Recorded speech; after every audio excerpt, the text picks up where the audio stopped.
Welcome everyone to Talk Back. Today I have a wonderful guest, Sandra Laub, she wears many hats. She's an educator, she's a teacher, she's an English teacher, she's an author, she's a playwright, she's an actor, she's a producer. And for some number of years now, because it's very timely, she has been grappling with the issue of, as an American Jew, how do you feel about what's happening in Israel before October 7th, after October 7th?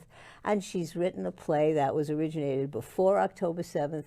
She's made some modifications, and it is of great interest to talk about these issues with Sandra. Let me just tell you before we get started with her that there is going to be a performance of her play called Picking Up Stones, An American Jew Wakes Up to a Nightmare, and it will be on June 1, Saturday, 3 p.m. at the All Souls Unitarian Universalist Congregation on J Street in New London. And you can buy the tickets in advance. I'll ask Sandra how you're going to do that. How do you buy the tickets in advance? Thank you, Sheila, so much. That was a lovely introduction. Well, it's great to see you. It's great to see you again. It's good to be back. You can buy those tickets at Human Tix. If you want to Google it, we have posters up around town. But if you want to just Google Human Tix Picking Up Stones, you'll be able to see the website. And you should do it in advance. You're not going to be able to get it at the door if you come down? We think it's going to sell out, so get it in advance. Okay. That would be best. All right. So tell us, as an American teacher, a Jew, an actor, playwright, why did you even start to work on this play that, again, as I said, originated even before October 7th? It did. It originated 2 years ago. Like you, my family is Jewish. I'm Jewish. I have a Jewish upbringing. We celebrate, as American Jews, typically Reform or Conservative Jews celebrate, doing the holidays, going to temple every once in a while, doing the Shabbat dinners and lighting the candles, because my father's father was a kosher butcher, and so I have it in my soul. It's your legacy. It's my legacy. It's my family. And I also have relatives in Israel. I have cousins in Israel. And we went to visit Israel in 2014 during that little Gaza war to see those relatives, and for me to research when I was doing, and I still do, Golda's Balcony. And I was exposed to the life that Israelis live, which has to do with the sirens going off, and the shelters, and the always being ready in fight or flight mode, I suppose. It's like it's an existential part of life. It's an existential crisis, and I couldn't wrap my head around it. We were, and this is in my play, it was in my first play, it's in the rewritten play. We were invited, sirens were going off, and we were sitting in a cafe, drinking a beer, having dinner, whatever. The siren went off, and people would go en masse into shelter, wait a minute or two, like three, it's breakfast like time. It's breakfast, what else yeah. is new? And then go back and finish your meal. And I thought, that's exciting and scary and weird, and how do you get used to this? And my cousins were like, this is how we live. Well, don't you think they have to do that? Because if they let the emotional toil go on, it would be unbearable. Well, so they the have to tragedy maintain is, absolutely, they have to keep that outwards. I asked a cousin at one of the celebrations we were invited to, a bat mitzvah, a wedding. He says every so often we have to fight a war, a little war, an operation.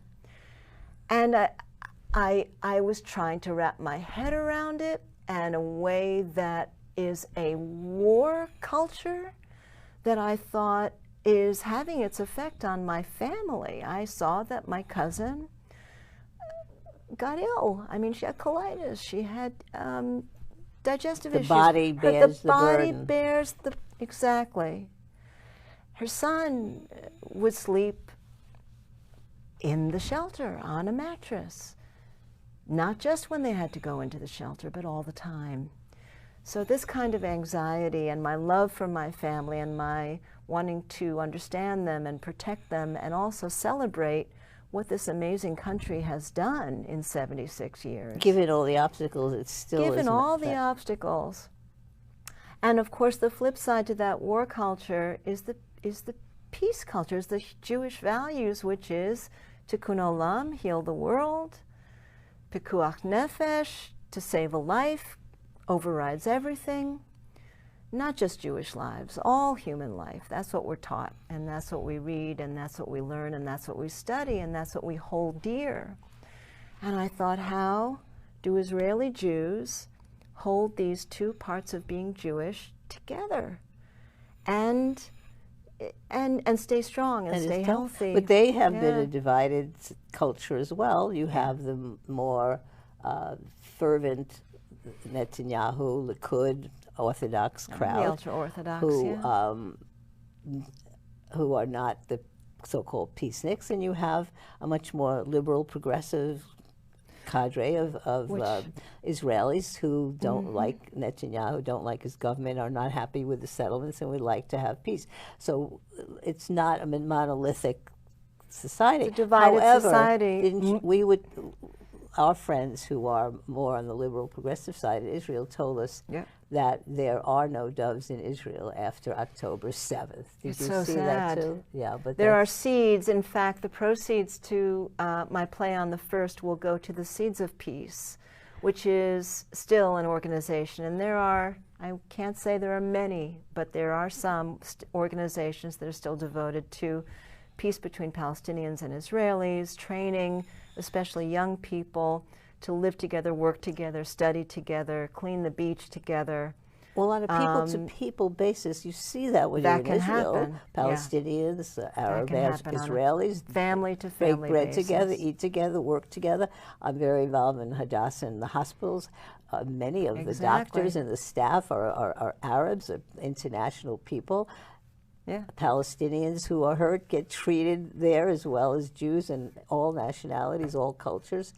So it's on that higher level. It's trying to find maybe the moderate cadres in and the both tragedy, sides. in addition, on October 7th, was that those families and those kibbutz were the peaceniks.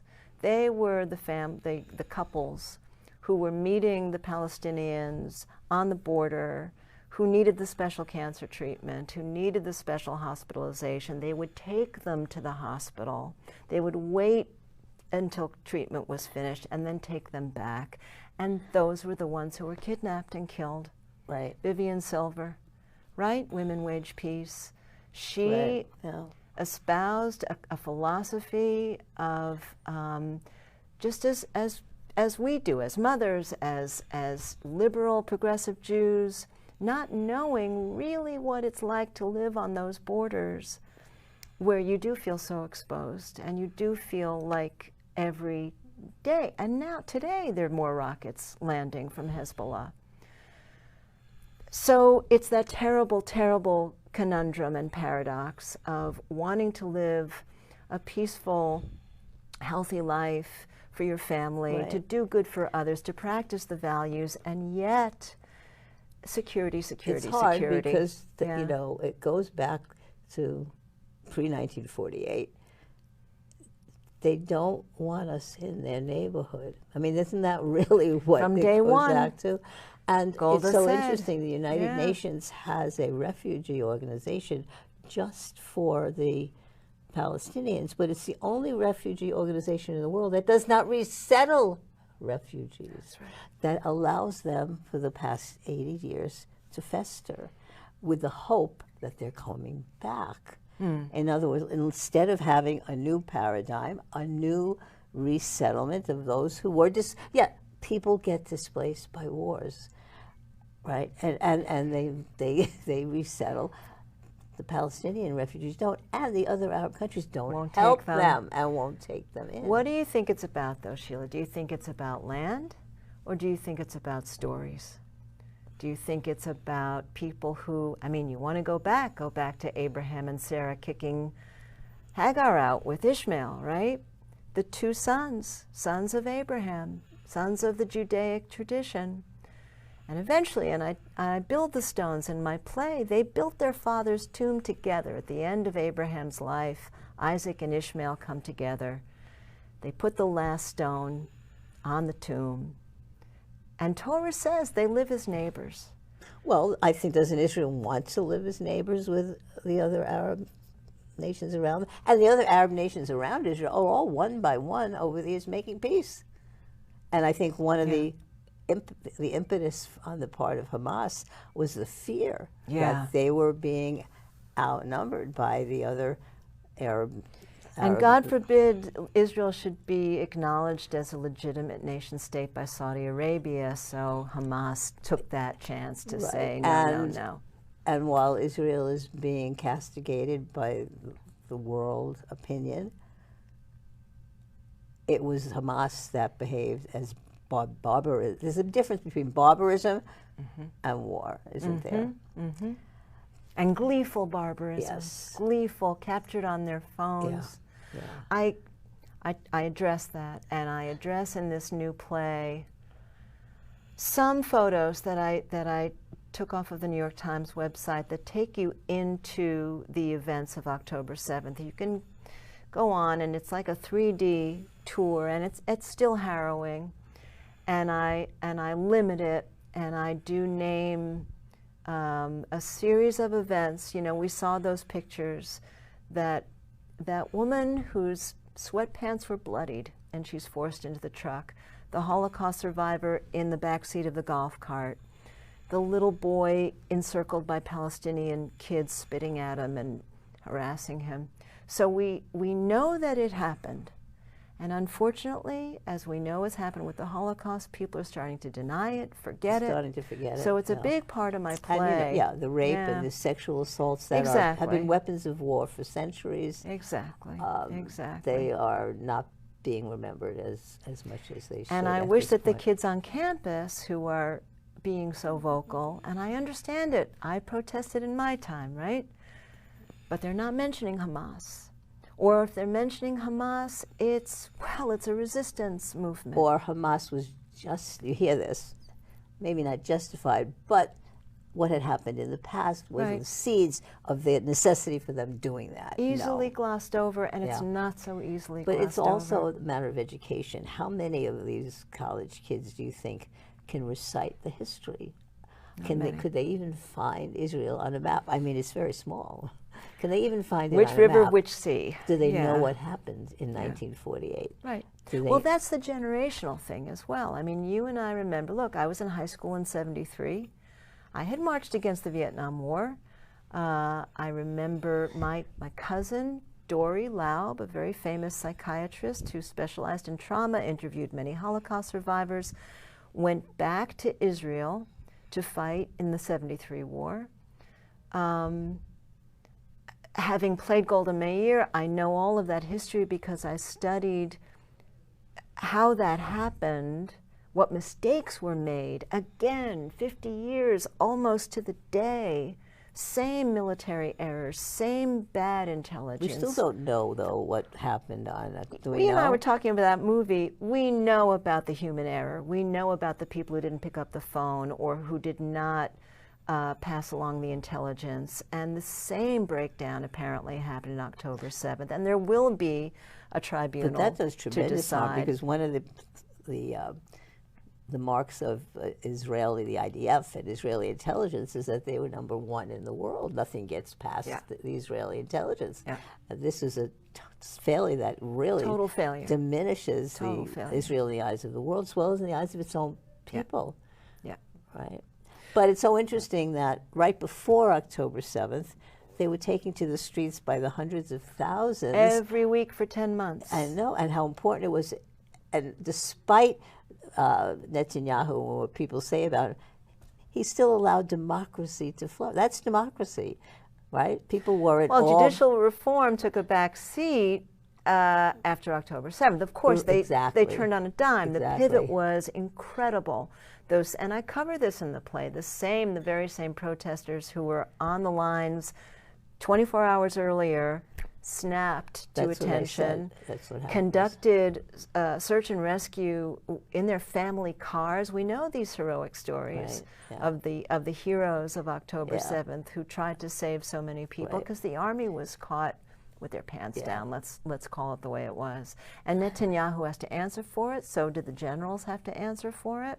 The people are angry. They're traumatized. But he's still in power until this war is over, whatever that means. Is that why it's taking so long? Is that why the hostages aren't back? Yeah. I mean, you see, I heard today, it's May 17th, Friday, May 17th. I heard on the radio today the Israelis found 3 hostages. Yeah, from the Nova Festival. Yeah, the bodies. So let's just go back a little bit. Tell us something about your background. Sure. How did you get to be a playwright and an actor? Well, I've always been interested in theater. I've always been interested in the spoken word, and I majored at Northwestern in oral interpretation. I had fantastic teachers, and they taught me that you could do many voices, that there could be a narrator. I mean, we used to sing a play with many actors, right? So I'm a one-woman show. I play the 21 plus voices, and I try to do it as best I can by relating to the audience and by choosing a focus, you know. And I was taught how to do that at conservatory. I went to American Conservatory Theater in Northwestern before that. After Northwestern? After Northwestern, I went to the ACT to study acting. And then I taught theater and acting, voice and movement at Brown and at URI. So I have, and I worked off Broadway for a while. We lived in New York City, remember, until we moved to Connecticut 27 years ago. And that's in the play, too, to a place where there weren't as many Jews. And we had to find the Jews. So as a writer, you know, you're always taught to write what you know. And you have to be impassioned about the work that you do. And, you know, lately, because I have been teaching high school for 21 years, I only had so much time, so I've kind of specialized in either the one-woman show, like Golda's Balcony, or the two-hander, like the play that I wrote that I toured about George Bernard Shaw and Mrs. Campbell, the actress. Did that for a while, still do it. And now, because I felt in my soul, like you say, what is it, the nefesh, the soul, that something terrible was happening in Israel. And I love Israel, and I love it as the home for Jews. But something awful was happening with 16, 17 years of Bibi's occupation. And I was reading and got oriented towards the Palestinian plight. And no one in my synagogue really wanted to talk about it or notice it or see it or pay attention to it. It's hard. We've had such poor leadership over the years, too. Very poor leadership, but again, there was such violence. And so, you know, after the Second Intifada and all of that horror, the peace movement went underground, you know, and Likud took over. There was so much hope with I remember the Oslo There was Accords, so much hope with Clinton and the Oslo. And Ehud Barak, and Rabin, of course, who was assassinated. So I feel that peace is the only way, that you cannot live two peoples who are not going anywhere. You cannot live side by side, however much they want to buffer the border. And sure, they'll beef up the security. The security is, I mean, that was a terrible error, right? Even the cameras broke on October 7th. Stupid parachutists able to infiltrate. So yes, there has to be security, but there has to be a rapprochement of some kind of, and it has to be leadership. But some it's not going to be Bibi. So long as there's a ceasefire tomorrow and Hamas continues in existence, right, the same thing will happen in But the look future. at how Hamas was built up. Who built up Hamas? Well, Who allowed Hamas that is true. To continue and to burgeon? And Bibi set it up. So if those, and we're leaving your question to me, which is my background, but I'm old now. Oh, okay. Like, that's an old story. That's an old story. That's what I talked about last time I was here. But, you know, we've got to move forward, and we've got to change leadership, in Israel. And of course, I don't have a vote there. Who am I to say? All I can do is speak as an American Jew. And that's why my title, because I did wake up to a nightmare on October 8th, the morning of October 8th. So let's go back to when you first started to write this play. 2 years ago. 2 years ago. It was before October 7th. How did you come up with the title, Picking Up Stones? What does that mean? An American Jew's Moral Dilemma was the sort of title. And I thought about something physical. You know, actors need, theater needs, most of the time you need something physical in the space to relate to. And I'm a stone picker-upper. I walk the beach and I pick up shells and I pick up stones. I just do that naturally. And they do line the ledges in my house. And I like to pick them up as souvenirs. And I also do like to put them, you know, that's what we do when we visit our parents' gravestones. We put the stones on top. And you can either pick up a stone in violence, as Palestinian children do when they throw stones at Israeli flags, or you can build with stones. So I thought picking up stones to me is a personal metaphor for the choice that people have. They can either build or they can tear down. And I put it in Golda Meir's voice. So I talked to Golda in my play. And she and I have a little back and forth. And it's kind of cool because I get to talk to Golda like Sandy. And I actually do speak to Faisal Sela. Last time I was here, he was on as well. Because that iteration of the play, pre-October 7th, was about how I felt about an unfair, an unjust, un-Jewish way that Israel was behaving towards their neighbors, the Palestinians. The documentary films that I saw watching on Faisal's webinar were awful. What the settlers have been doing for years, and you saw that article in the New York Times. It's terrible, and it belies the soul of a Jewish person who is supposed to heal the world, not tear it down. So that's where the germ of the idea started. That I saw. I'm reading and I'm watching and I'm viewing, and in May of 2022, the beloved Palestinian journalist Shireen Abu Akleh was killed. And eventually Israel admitted that they were responsible. It was a mistake. But how many mistakes? I found out during the Gaza war of 2014, that little war where Marty and I were walking on the Tel Aviv beach, and it was the World Cup and blasting from all the bars on the beach. Well, 9 little boys on a Gaza beach were blasted by Israeli forces, misidentified. Look, it's terrible. War takes collateral damage. It takes friendly fire just took how many Israeli soldiers? Right. It's a horrible, horrible truism of war. And as a mother, as someone who never would want a mother to suffer the death of her child, whether it's Palestinian, Gazan, Israeli, there's got to be a way towards all peace. that are powerful human reflections of the dangers and the mistakes and the horror of war.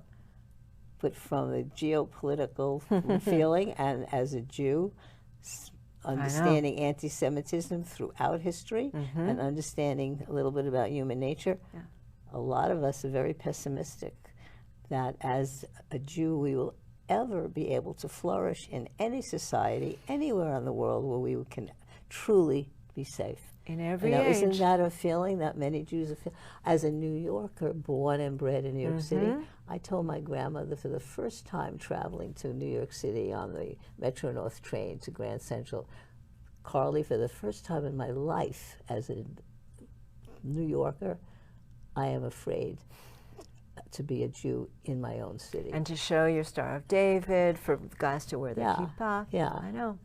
So that's, I think, a lot of American Jews, and maybe Jews around the world, are feeling that. So how how do we escape that? How do we overcome it? I don't know.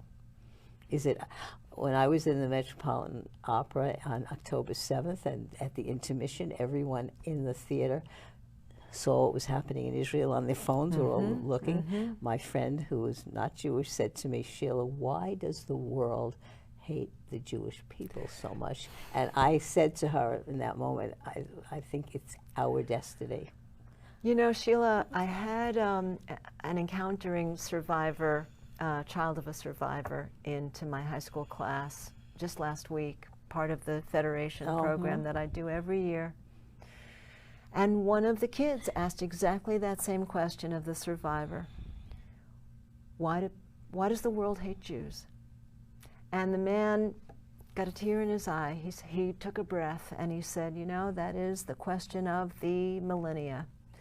And he referred to Albert Einstein, who had a metaphor, a story that he told about a strong horse and a weak horse. In time. Yeah, he escaped Germany in time, but it had something to do with power and leadership, manipulating the people, the populace, to look at something that they want to be or that they want or what they don't think that they have yet, and to look and say, here are the people who have it.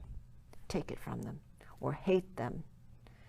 And I think Jews in every millennia, because we have been the people apart, the people alone, easily pointed to as take it from them or be jealous of them or be, you know, don't emulate them somehow. There's a rancorousness, there's that scapegoat feeling. It was Joe Bieber who came to class. He said his family's Holocaust escape story was just harrowing.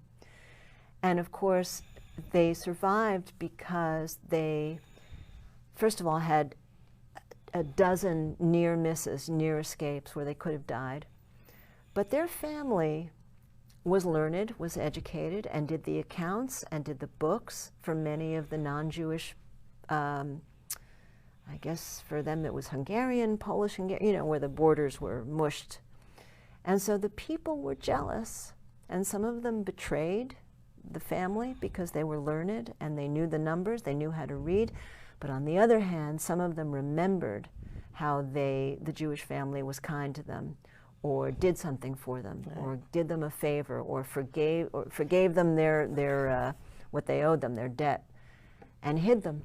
And did not betray them. So that's human nature, isn't it? Are you gonna protect? Or are you going to betray? Yeah. Are you going to choose what may be the more difficult path, which is, you know, do the right thing because it's a fellow human being, or do the thing that's quick and dirty and easy and gives you for the moment either the advantage or the piece of bread. Right. He told the story, just one more thing. Once they were liberated, his father and his mother were liberated in Munich. They went to Munich from the DP camp, and they were starving. They were half their weight from the camps. And they were given bread by the American GIs. And what did they do? Mr. Bieber's father gave both loaves of bread to the starving German children on the street. And he's telling the story with a tear in his eye. Yeah. That's a Jew. Well, my grandmother always said to me, you give when you have the least. That's when you donate. But I think, you know, you point out, I think, I don't know if it's a dilemma that we have as Jews. We want to feel that we are elevating our humanity by wanting peace. But it's hard. It's the hard. hardest work of we all. We want to not behave the way the rest of the world is behaving. We want to be peaceful. We want to enjoy other cultures. We want to share. But again, in Israel, so many feel that we've tried. We've tried. It doesn't work. They keep coming after us. I think that's the sense. And so we're betraying, as you feel, betraying our own important human values that we want to elevate, but it's hard. It's a terrible conundrum. It's a terrible paradox. And what will happen in Gaza? What will be the day after? Will it be a parking lot that the right-wing settlers can come in and buy real estate? Well, we don't know. Or will it be a buffer zone? Or will it be run by a coalition of Arab nations? It's got to be some international coalition to run. Probably is There going to will happen. there will be a day after, but at the moment Israel is terribly traumatized, and I wish there was different leadership, and I hope that there are coalitions building now that can somehow, first of all, get the hostages back, defeat Hamas in whatever way that we can. Well, that's the question. And again, restore the we're refugees. not war technicians, so we don't know. We don't know the strategy, what's exactly. the best strategy to defeat Hamas? And 200,000 internal refugees in the country that can't go back, that aren't back yet to the Gaza Strip, kibbutzim, and to the northern outposts. 200,000 in a small state. So, how many performances did you do of the play originally before October 7th? The original play, we did a workshop at the Dragon's Egg in Connecticut. Then we did another workshop at Palestine Museum, US. Then we did, then I was slated to play Unitarian Universalist Congregation in Peacedale, Rhode Island. In July, I was ready to do that, and then October 7th hit, and I rewrote the play. So from October 7th to when I performed it last, it really transformed, So and how I much, rewrote How it. much did the play change? A lot. It's all me now. It's all about my experience. So you're not using other voices like I'm you not- did before? I'm using other voices, but the previous play did use a little bit of Via Dolorosa, which was David Hare's version of when he went to Israel in 1996. This is all me, about when I went to Israel in 2014, how I experienced October 7th, how I experienced my cousins, talking to them back and forth pre-October 7th, post-October 7th. So it's wholly mine now, and it is about where is the hope? Where is the hope? And at the end, I'm building my stones. I'm building voice by voice, and it is, I have to say, Sheila, it's the mothers, it's the women, it's the voices of women, women wage peace, women who are, you know, wives and daughters and of combatants for peace, and of course there are many more Israeli females in the army now. Yeah. So what happens when women wage war and peace? When women try to, build a bridge? So I've got my ear out for, new music, and I don't know whether you listened to any of the other Yom Ha'atzmaut, Independence Day ceremonies that were apart from, they were the sort of bridge building ceremonies, and they were really beautiful. And they featured women singing songs, prayer for mothers. So I tried to leave the audience with some hope and some real thoughts about, how in your own life are you dealing with the paradoxes and the dilemmas in your own life that can go one way towards war and one way towards peace. Do you feel, as a Jew over the years, you have seen a waning of the devotion to or interest in Israel on the part of other American Jews, especially young people? It's confusing for young people because young people didn't live through that. They don't know so much about Golda. They don't know about those pickaxe Zionists who are idealistic. Why aren't we teaching them? Exactly. That those boatloads of Holocaust survivors that were turned away, the story of Golda making sure that it was the children of those survivors, those DP camp survivors in '48 who were able to come to Israel. She negotiated that. She was a one-woman, brilliant negotiator. She brought them over. And it was idealistic. And yes, we did push Palestinians out, and we thought that they'd be able to live with, hey, let's share. And I think from the Palestinian viewpoint, they said the 500,000, 700,000, how many were there, look, this is our home. You're coming into our home. And we thought, we need a home too. Yeah, well. And this has been our home for 2,000 David years. Ben-Gurion and the other Eastern European Jews who were the Israeli founders wanted a lot more territory, but they said, the United Nations partition said, this is what we're willing to do. That's and right. I'll take it. We agreed. I'll take it. The Jews agreed and the Arabs did And not. how many young people realized the very next day all the Arab nations? Day one, 5 Arab nations. How many young people know that? They don't know it, Sheila. They don't know the history. And they, look, I wish I could take this to college campuses. I wish I could take this play to Hillels. I wish I could take this play as an olive branch to learn how to speak civilly rather than what happened at UCLA, which was terrible, right? The violence at the encampments. But there was also peaceful learning going on in many of the encampments that I think have been taken down. Not that the violence didn't occur, but I think we over-exaggerate. I think so, too. There were just as many peaceful demonstrations and teach-ins. There were seders going on in some of the encampments, but I think it's education. I think it's better Holocaust education, because it's true, with every generation that passes, we're losing those eyewitness accounts of Holocaust. Child of survivor are getting older as well. We've got to pass those stories down to classrooms like mine. So those are programs that Hadassah, I know, supports and that I support. But it's, they see an oppressed people and they think those are the people who are right. And they see an oppressor that they want to say, oh, you're the oppressor. And they look at Israel and they say, you're wrong. And they don't understand the nuance and they don't understand the complexity or the history. And that's what my play... Well, some students may, but it seems like the majority of the students are just following the leader, and it's the thing to do. And the Palestinians are considered the underdogs in this situation. It's complicated, and we need education.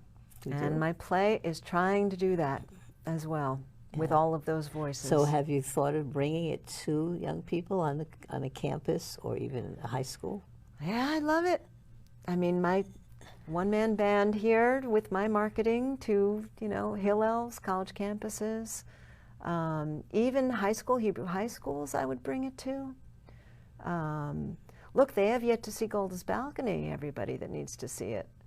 I would love to do this as a 1-2, see the Golda's Balcony and then see how she brings that historical figure of Golda into this new world where Golda is defending why Israel is here and why we need to stay here, and why when you say from the river to the sea, it means that you don't think Israel should be there as a state. And that's not right either. So book me. Okay, we've got a few slides we want to take a look at.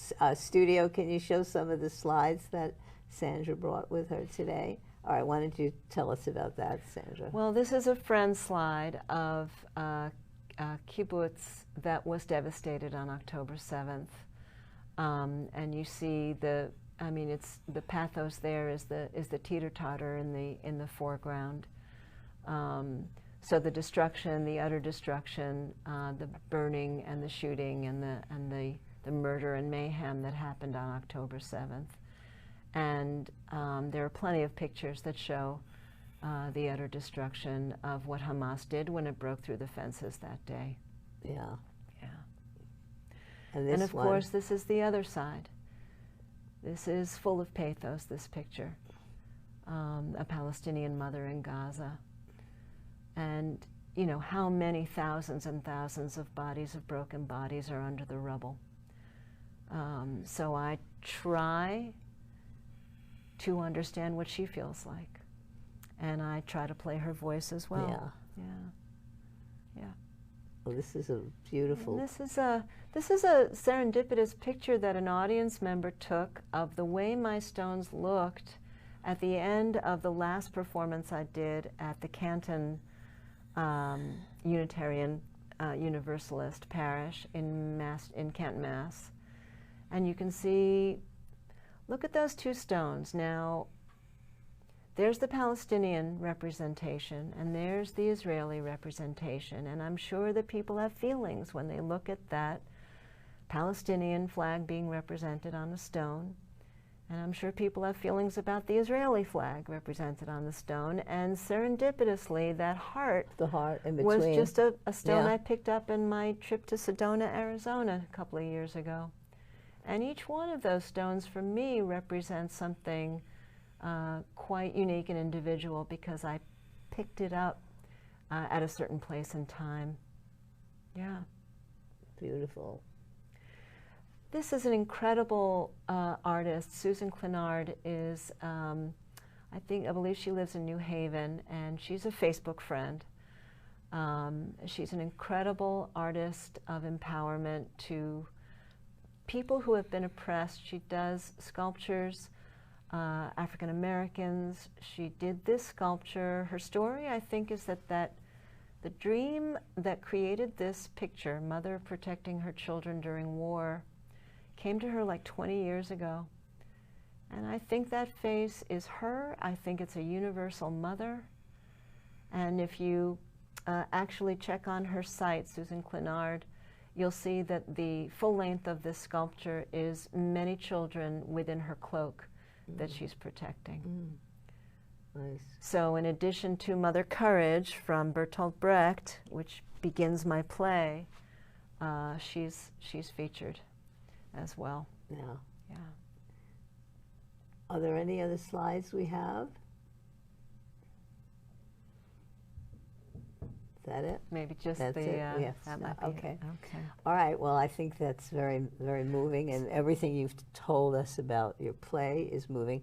Just as a final summary, Sandra, what do you want the audience to come away with when they watch your play? I would like my play to soften their hearts and their minds. If they came in thinking, I'm on one side of this issue, maybe they'll open to not another side, but another layer. There are many, many layers and many stories. And any one of those stories can get us to peace. That's how we must live. That's how we must live eventually. And I think the human spark is meant to aspire to that eventually. I don't know how long it'll take, but yeah. All right. So you can go to Human Ticks Picking Up Stones for the for tickets online. And June 1st at the All Souls Universalist Unitarian Church in New London on J Street. And good luck with that, and hopefully we'll see you at other performances. And there will be a talk back. Oh yes, there's after a facilitated the performance, talk back, which is very important. Afterwards, that'll be great and absolutely very enlightening. I hope it will be. It's a beautiful space to perform at. Reverend Carolyn Paterno will be facilitating that discussion, and it will be beautiful. Okay, thank you so much, Sandra, and thank you for watching on Talkback. See you next time. Bye. Good. Good.